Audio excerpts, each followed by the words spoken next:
नमस्ते प्रणाम दोस्तों, जय माता दी। नवरात्र चालू हो गया है दोस्तों। तो नवरात्र के उपलक्ष्य में आज हम आप सभी के बीच में एक पचरा गीत लेकर आई हूँ। गीत हमारा बहुत प्यारा है, उम्मीद करती हूँ आप सबको भी बहुत पसंद आएगा। और सुनना जैसा लगे कमेंट में ज़रूर बताना, अपनी राय ज़रूर देना। मोरे पीछे मरवा मैया या मामा के बगिया हो कियारी यारी ना, मैया मोरी नीमिया के पेड़वा हो कियारी यारी ना, मैया मोरी नीमिया के पेड़वा हो कियारी यारी ना।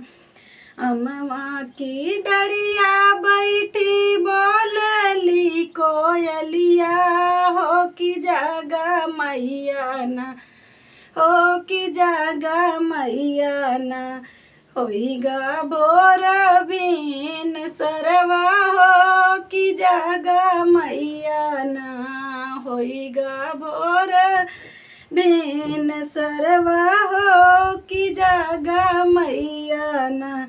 कोयल की बोली सुनी उठी है भवानी हो गगरिया लइके ना, हो गगरिया लइके ना, मैया मोरी पानिया के चली है हो गगरिया लइके ना, मैया मोरी पानिया के चली है हो गगरिया लइके ना।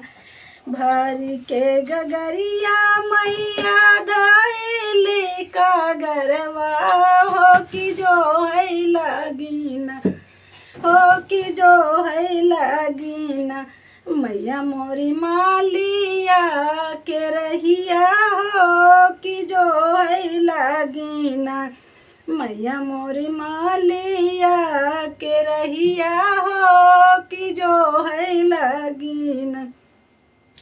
रहिया से आवाई मालिया बेटुआ हो उठाई देता ना, हे उठाई देता ना, ओ भाई मलिया मोरी हमारी गगरिया हो उठाई देता ना, ओ मलिया मोरी हमारी गगरिया हो उठाई देता ना। जब उठौबै मैया तोहरी गगरिया हो कि काऊ देबू ना, ओ मैया मोरी काऊ देबू ना, ओ मैया मोरी गगरी उठौनी हो कि काऊ देबू, मैया मोरी गगरी उठौनी हो कि काऊ देबू ना।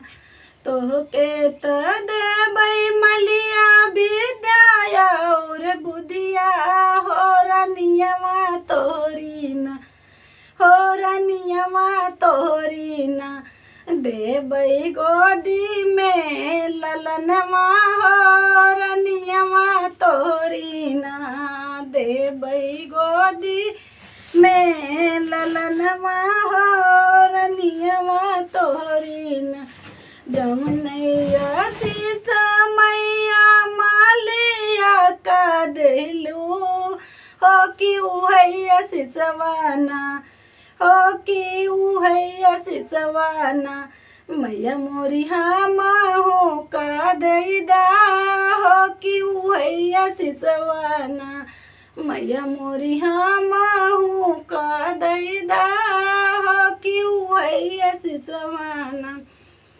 मोरे पीछे मरवा मैया या मामा के बगिया हो कियारी यारी ना, हो कियारी यारी ना, मैया मोरी नीमिया के पेड़वा हो कियारी यारी ना।